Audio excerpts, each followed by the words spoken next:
Some stories aren't meant to scare you, they're meant to stay with you. The kind of stories that sound normal at first until you realize something doesn't add up. These aren't legends, these aren't campfire tales.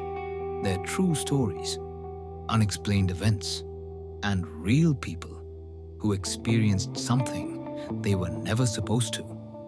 You're listening to Shadow Tales, where the truth is darker than fiction. In 2008, a college student named Ryan Matthews was living alone in a small apartment in Ohio. He was quiet, kept to himself, and lived a fairly normal life. He spent most of his time studying, working part time, and relaxing at home. Nothing unusual had ever happened to him before. One night, Ryan went to bed later than usual. Sometime after he fell asleep, his phone rang. When he checked the time, it was 2:17 a.m.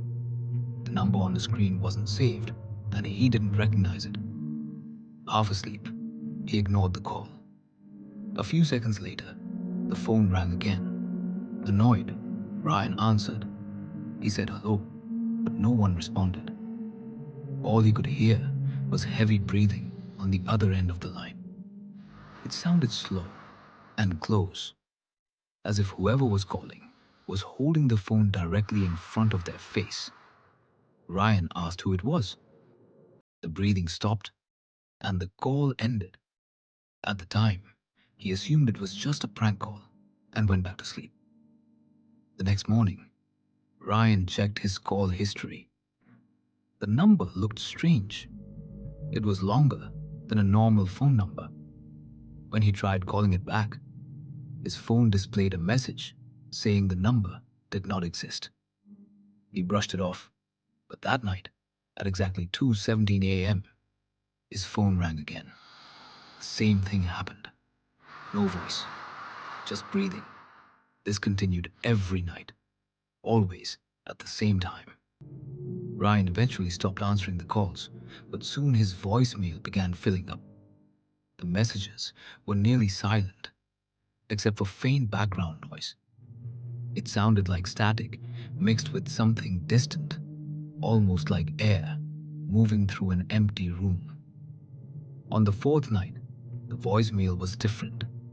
At the very end of the message, a voice quietly said his name. It wasn't loud, it wasn't distorted. It sounded calm and close, like someone standing right next to him.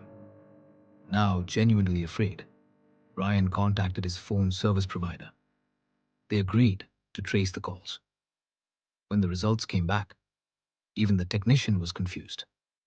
According to their system, every call was coming from Ryan's own phone number, the same SIM card, the same device ID.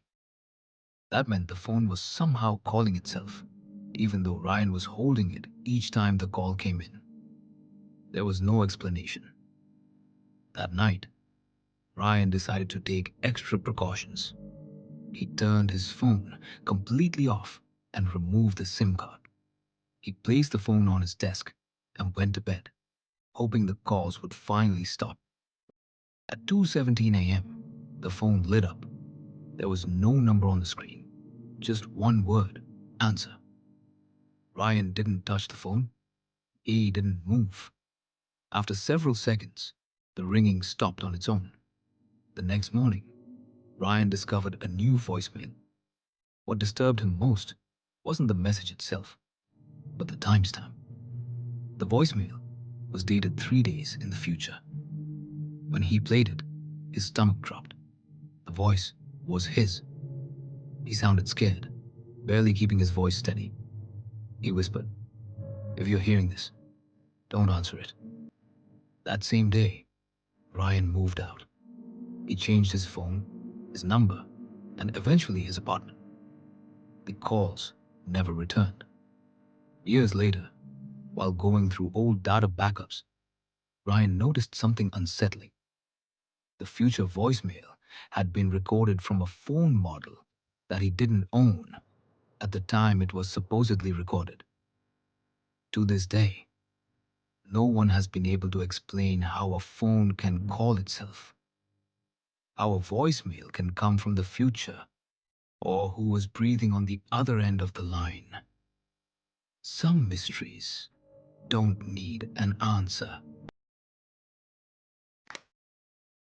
Not every mystery leaves behind answers.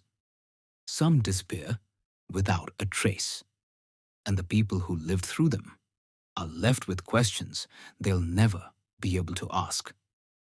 If this story felt unsettling, it's because it actually happened. And somewhere out there, someone is still waiting for an explanation that may never come. This was Shadow Tales.